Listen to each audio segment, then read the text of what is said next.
It's winter holiday time on the island of Sodor. It's very cold, but the engines don't mind.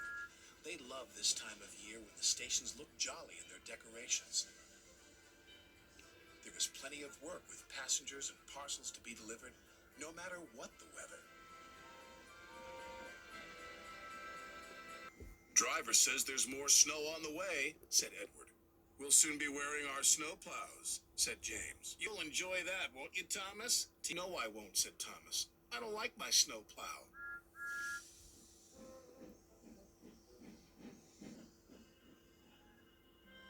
Sure enough, that night the wind blew and the snow fell heavily.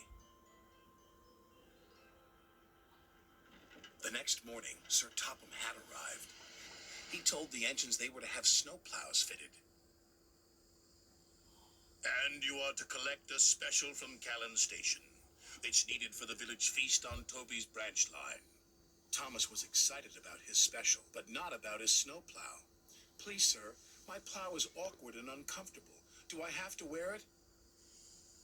Everyone has to wear a snowplow, said Sir Topham Hatt.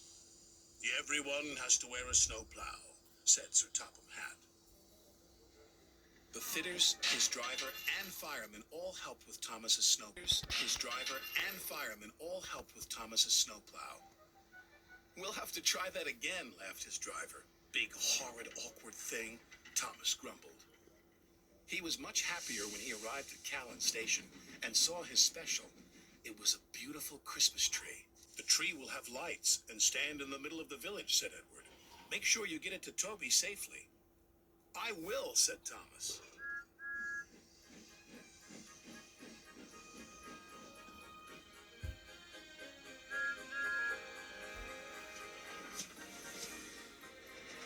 Thomas arrived at Maithwaite, and Toby was very happy to see him. The villagers will be delighted with this tree, Toby said. I'm glad you have your snowplow. I can't clear the snowdrifts by myself.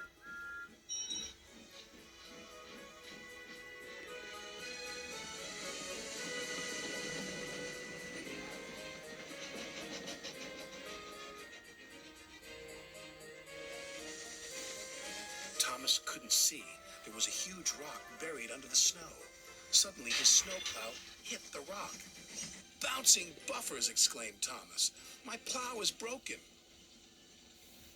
His driver tried to stop, but the broken plow hit the water tower. Cinders and ashes, exclaimed Thomas. We can't go any further, said Thomas's driver. And there's no one to help us. But the villagers need their tree, said Thomas. Let me try again. I'm sure I can make it. It wasn't easy without a snowplow, but Thomas was determined.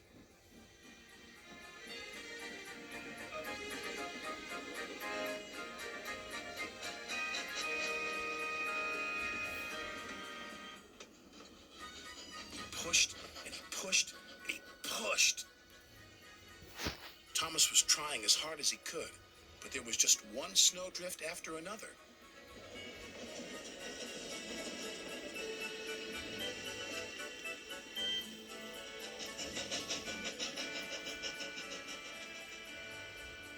Finally, Thomas and Toby were pulling into the village station. Thomas whistled, and the villagers cheered when they saw their beautiful tree. Hooray, they said, hooray! The next day, Sir Topham Hatt sent for Thomas. Thomas was worried. What would Sir Topham Hatt say about his broken snowplow? But Sir Topham Hatt wasn't cross. He was very pleased. The villagers had a wonderful feast, he said. You were very brave to take on that snow without a plow. Thank you, sir, said Thomas. As you know, continued Sir Topham Hatt, there are no spare snowplows, so you'll just have to do without yours for a while. Oh, thank you, sir, grinned Thomas.